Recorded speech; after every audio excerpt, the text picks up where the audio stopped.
Islamic videos के लिए Hind Islamic channel को सब्सक्राइब करें, बेल आइकन दबाएं। अस्सलामु अलैकुम बिस्मिल्लाहिर्रहमानिर्रहीम। नाज़रीन, कुरान मजीद अल्लाह पाक का वो प्यारा कलाम है जिसे हर मुसलमान अपनी जान से ज़्यादा मोहब्बत करता है, क्योंकि अल्लाह पाक ने कुरान मजीद में हर उस चीज़ का इल्म दे दिया है जो हमारे पहले गुजर चुका है और जो वर्तमान में चल रहा है और जो हमारे बाद आने वाला है। उस हर चीज़ का इल्म अल्लाह ने कुरान पाक में बता दिया। अल्लाह पाक ने कुरान में फरमाया, बेशक हमने कुरान को नाजिल फरमाया और बेशक हम उसकी हिफाजत करने वाले हैं। अल्लाह पाक का ये वादा सच्चा हुआ। मॉस्को में इस्लाम को किस तरह से बदनाम किया गया, मॉस्को में कुरान मजीद को घर में रखने पर और कुरान पढ़ने पर पाबंदियां लगा दी। फिर एक करिश्मा देखने को मिला। नाजरीन, ये वाक़या 1973 का है। रशिया देश में जो लोग रहते थे उनका मानना था कि वो कहते थे न कोई खुदा है और न ही इस दुनिया को बनाने वाला कोई अल्लाह है। और वो कहते थे एक दिन ऐसा आएगा जिसमें एशिया महाद्वीप जलकर राख हो जाएगा। एक पुलिस ऑफिसर ट्रेनिंग के लिए मॉस्को गया। उन्हीं की जुबानी आज हम सुनते हैं।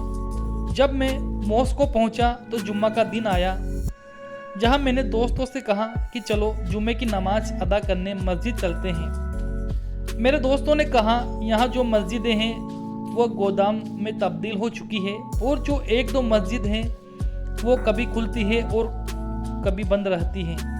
ये बात सुनकर ऑफिसर ने कहा, कोई बात नहीं, मुझे एड्रेस दे दीजिए और मैं खुद चला जाता हूँ। मैं अपने दोस्तों से एड्रेस लेकर मस्जिद रवाना हुआ।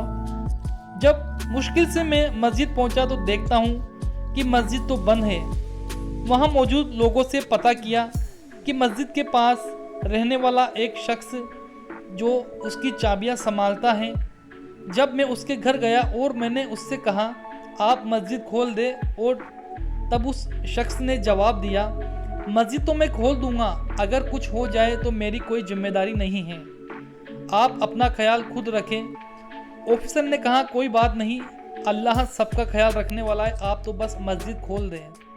क्योंकि मैं मेरे मुल्क में भी मुसलमान था, वहाँ भी नमाज अदा करता था, और इस मुल्क में गैर मुस्लिम जो मुल्क है उसमें भी मैं मुसलमान ही हूँ और मैं यहाँ भी नमाज अदा करूँगा, और मैं नमाज कैसे छोड़ सकता हूँ। उसने दरवाज़ा खोला, मैंने अंदर देखा मस्जिद का माहौल बिगड़ा हुआ था। मैंने साफ सफाई करके अजान दी। जैसे ही अजान की आवाज़ लोगों के कानों में पड़ी, लोग दौड़कर मस्जिद के दरवाजे पर आ गए और कहने लगे कौन है जो अपनी मौत को बुला रहा है। डर के मारे कोई अंदर दाखिल न हुआ। मैंने अकेले में जुम्मा अदा की और मस्जिद के बाहर निकलते वक्त एक छोटे बच्चे ने मेरा हाथ पकड़ा और कहने लगा, मेरे घर चलकर आप एक कप चाय मेरे साथ पीजिए। मेरे दिल ने उस बच्चे को मना करने का हुक्म नहीं दिया और मैं बच्चे के साथ उसके घर पहुंचा तो उन्होंने अच्छे से मेरी खातिरदारी की। जब मैंने बच्चे से पूछा, क्या तुम कुरान पढ़ना जानते हो? बच्चे ने कहा, जी हाँ। मैंने एक कुरान का नुस्खा निकाल कर उसको पढ़ा तो बच्चे ने थोड़ा सुनते ही बिना देखे पूरा पढ़ लिया। मैंने उसके वालिद से पूछा, ये क्या माजरा है? उन्होंने कहा, ये बच्चा देखकर नहीं पढ़ सकता बल्कि बिना देखे पढ़ लेता है, ये कुरान हाफिज़ है। फिर मैंने पूछा, ये कुरान हाफिज़ कैसे बना, ये कुरान कैसे पढ़ता है? उसके वालिद ने जवाब दिया, यहाँ बाज़ार में हाफिज़ कुरान है जो कोई टेलर है, कोई सब्जी वाला है, कोई ड्राइवर है, लेकिन हम कुरान घर में नहीं रखते, और अगर कुरान घर में रखकर कोई पकड़ा गया तो उसके सारे घर वालों को सख्त सज़ा मिलती है। बस बच्चों को कुरान की हिफ्ज़ करवाकर हम पढ़ाते हैं, जहां सूरह फातिहा से शुरू करते हैं और सूरह नास पर ख़त्म कर देते हैं, और इस तरह से यहाँ के बच्चे हाफिज़ कुरान बन जाते हैं। और बाहर जो बच्चे खेल रहे हैं वो सभी हाफिज़ कुरान हैं। मैंने उन बच्चों से बाहर आकर पूछा तो उन्होंने कहा, जी हाँ, हम हाफिज़ कुरान हैं और हम बिना देखे पढ़ सकते हैं। ऑफिसर कहने लगा, बेशक अल्लाह ने सही फरमाया, हमने कुरान को नाजिल किया और हम इसकी हिफाजत करेंगे।